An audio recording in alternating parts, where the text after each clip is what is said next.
Hello, guys. We're going to talk about the three reasons why crypto dumped, going from the smallest reason to the biggest reason, and then we're going to talk about why it's going to come back pretty quick, in my opinion. First of all, is the situation in the Middle East. I think this is the least of the three reasons because people have been used to conflict in the Middle East for a while. But Iran did actually threaten to attack Israel. They haven't done it yet. They said they'd do it in a couple of hours. They haven't done it yet. So I'm not really sure when or where they're going to do it or if they're going to do it or how big it is. But that just promotes regional instability.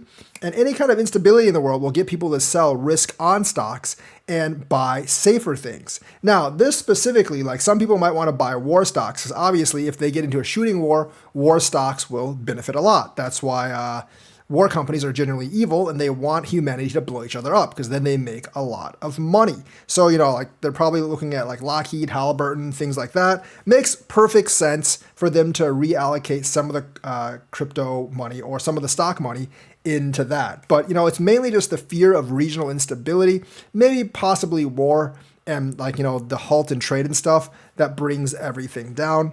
I think it's a temporary thing.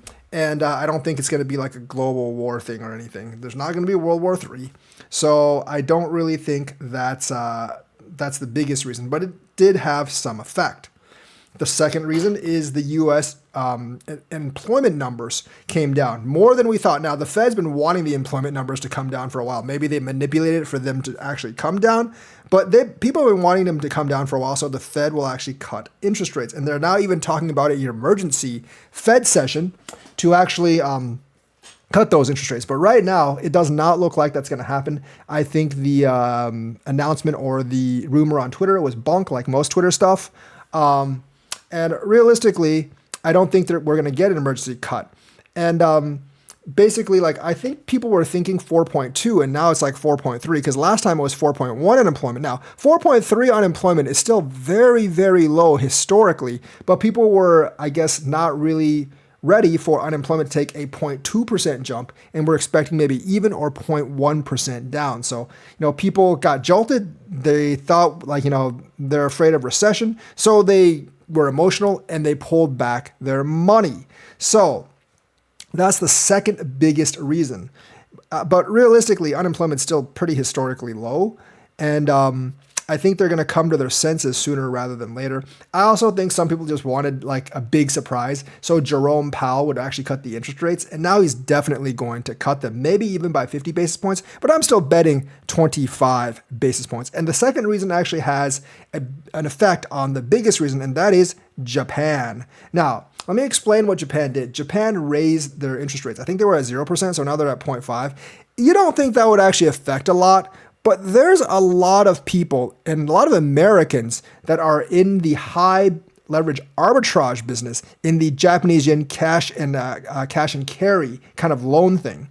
And that uptick in interest rate pretty much destroyed their arbitrage strategy. So now they have to pull all that money out and look at reallocation options because now the interest rates no longer favor what they were doing. So that's why Japan actually dumped so much. I mean, the Japanese economy is kind of been crap for the last 30 years or so because they have an aging population and they don't have enough working age people to actually support that aging population. But that's another problem altogether. That's not what caused the dump. So their economy was already bad.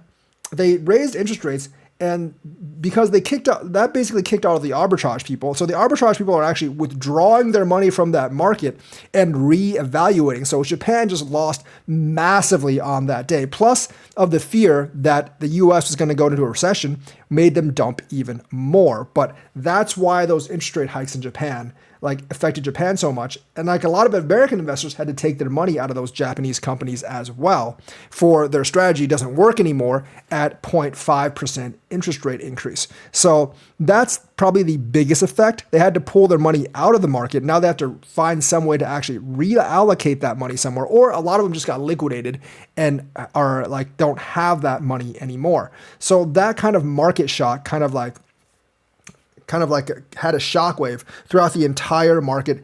First in America with like the possibility of a recession, and then like, oh, Japan, we're afraid they're going to be a recession, and we just jacked up our interest rates. So like, they have to pull billions of dollars out of the market. So that double whammy really hit Japan, and that's why they're suffering. Now, I don't really know how the hell Japan's going to get out of it, because I don't think they can get out of it very fast. But the United States, that shouldn't be too much of a problem. And now, why do I think we're going to come back fast? If you look at the Dow Jones futures, we're already up a couple hundred points. So we're already on our way to recovery.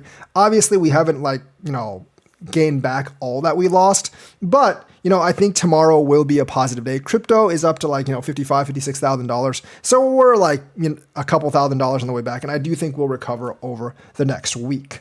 The main reason is like the Israel-Iran thing. Like Iran said they were going to attack within hours, like last Friday, I believe, and they haven't attacked yet. Donald Trump also tweeted this morning that they're going to attack today, and we have about 22 minutes for them to actually make that true. So I don't think the response, and I think most people know the response isn't going to be like that big. I think at most it'll be like a symbolic response, like what they did last time. Shoot like 300 missiles plus drones at Israel. Tell Israel exactly when and where they're going to do it. So all of them get shot down, except for like one of them that blew up some random building that no one actually cared about all that much. Some auxiliary building out in the middle of a field or something. And then they can say to their people, hey, look, we did something. We retaliated, and that'll be that. Because the leaders do not want war with Israel. They cannot win a war with Israel. They've tried like 5 or 6 times. They've failed miserably every single time, and they've lost land every single time. So they're not about to do that again. So I think people are like, taking a step back and saying that their response probably not going to be that big, even if they have a response at all. As for, the unemployment rate, people are like, yeah, they've also taken a step back and looked at, what, the unemployment's 4.3. That's still pretty historically low. It's not really any time to panic. We still had a positive GDP growth, and all the other numbers actually still look pretty good. Inflation's coming down. So people are like, yeah, what, it was probably just an overreaction, an emotional reaction. And now like some of that money's coming back. As for Japan, I mean, that's like Japan. That's like another country altogether. And for the people that took their money out of Japan, they're going to reallocate that money. Like I said, I don't know how Japan's going to get out of it, but I don't really care how Japan's going to get out of it, really. Like, I really care about like how the United States and the rest of the world will actually see this. And I think the U.S. market actually like lead the rest of the world. And since we're going to be positive tomorrow, the rest of the world's most likely going to be positive. Plus, like, I think the effect on the United States shouldn't actually be all that big at this point. I mean, the U.S. economy, for all intents and purposes, like consumer spending slightly down, but only slightly down. Unemployment's up, but like historically it's still low. And it was really because Japan jacked up their interest rates 0.5%, which is why we had such a big effect from Japan. But the people that pulled their money out of that market, the ones that didn't get liquidated, are probably going to reallocate that money sometimes. And that might actually benefit us. So I think overall it was just like mass hysteria based on a couple of coinciding events that, after you settle down and take a look at it, we're like, what? These really shouldn't affect the market that much. And people are going to settle down, rebuy back in. And that's why I think we're going to recover in a decently fast manner. So that's the news for today. Let me know what you think. Like and subscribe, hit that bell notifications button. Thank you and have a nice day.